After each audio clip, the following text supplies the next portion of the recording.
오늘 아침을 여는 말씀은 아모스 1장 1절에서 2절 말씀입니다.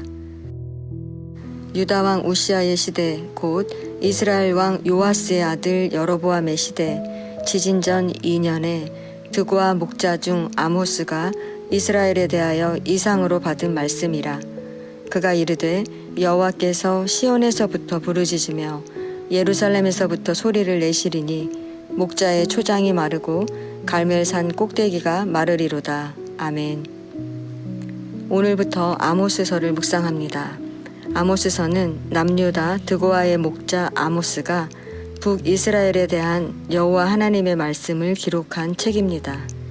이 말씀은 1차적으로는 북이스라엘을 대상으로 선포했지만 타락한 남유다를 포함한 온 이스라엘에 대한 여호와의 말씀이며 나아가 오늘을 사는 우리에게 들려주는 말씀입니다.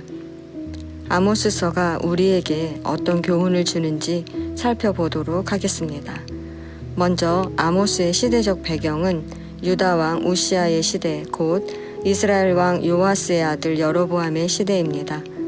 유다 왕 우시아는 16세부터 68세까지 무려 52년 동안이나 남유다를 다스린 왕으로 블레셋의 아스돗을 점령했고 북이스라엘의 여로보암 2세도 북쪽으로는 하맛 어기까지 남쪽으로는 아라바까지 즉 여메까지 영토를 확장했습니다. 이렇게 이 시대는 두 나라가 외적으로는 최고의 번영과 부를 이룩한 시대였습니다. 그러나 내적으로는 더 많은 부와 쾌락을 얻기 위해 이방의 우상들을 끌어들여 하나님과 더불어 우상까지 섬기며 돌이킬 수 없는 타락의 길을 걸었던 시대였습니다. 이러한 종교적 타락은 사회 정의를 무너뜨렸습니다. 가난한 자들은 더 착취당하고 부유한 자들은 방탕한 생활을 했습니다. 영적 타락의 정도가 얼마나 심했던지 하나님은 종교 지도자도 아닌 목자 아모스를 선지자로 택하셨습니다. 게다가 북이스라엘 사람도 아닌 남유다 사람 아모스를 북이스라엘에 보내 하나님의 말씀을 전하게 했다는 것은 북이스라엘에는 택함받을 만한 하나님의 사람이 없었다는 것 아니겠습니까? 이런 시대에 아모스는 하나님의 말씀을 이상으로 받았습니다. 이상이란 무엇입니까? 원어의 의미는 본다는 것입니다.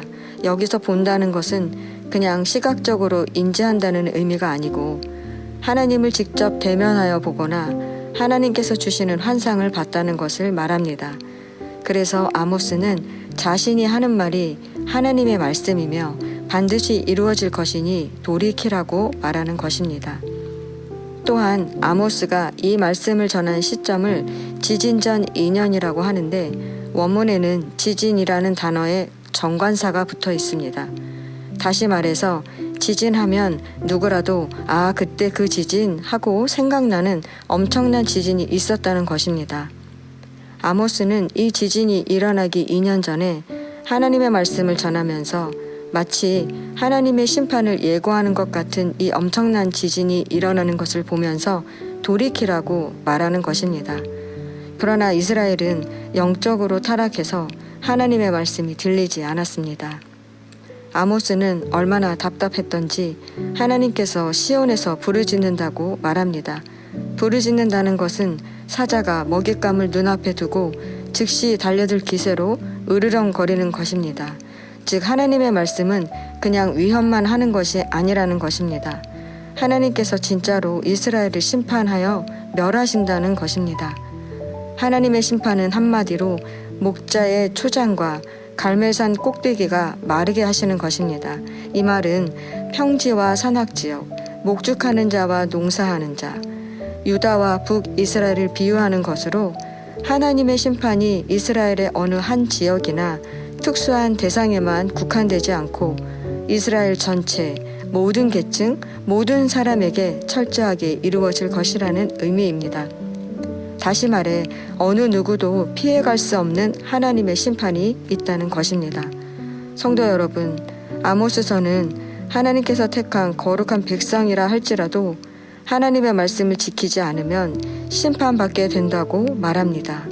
우리는 택함을 받았으니 괜찮겠지라고 생각하지만 말씀을 지키지 않는 자는 심판을 받을 수밖에 없습니다. 왜냐하면 우리가 말씀을 지키지 않으면 영적으로 타락하게 되고 그러면 사회가 무너지기 때문입니다. 불의와 불평등, 억압과 착취로 세상이 무너지는 것은 성도인 우리의 책임입니다. 그러면 어떻게 해야 영적으로 깨어 있을 수 있겠습니까? 첫 번째는 하나님의 말씀으로 우리의 생각을 버려야 합니다. 북이스라엘이 타락하게 된 것은 자기들의 생각대로 단과 베델에 제단을 세우고 예배하기 시작하면서였습니다. 우리는 하나님의 말씀으로 우리의 생각과 욕심을 버리지 않으면 교만한 자가 될 수밖에 없습니다. 우리는 매일 하나님의 말씀을 우리 안에 채워 영적으로 깨어있는 자가 되어야 할 것입니다. 그래야 우리의 삶이 타락한 세상을 바꾸는 능력이 되는 것입니다. 두 번째는 하나님과 친밀한 관계를 맺어야 합니다. 그래야 우리는 우리와 이 시대를 향해 하시는 하나님의 말씀을 듣고 볼 수 있는 것입니다. 오늘도 말씀으로 하루를 시작하시는 성도 여러분, 먼저 하나님의 말씀으로 우리를 채우시기 바랍니다.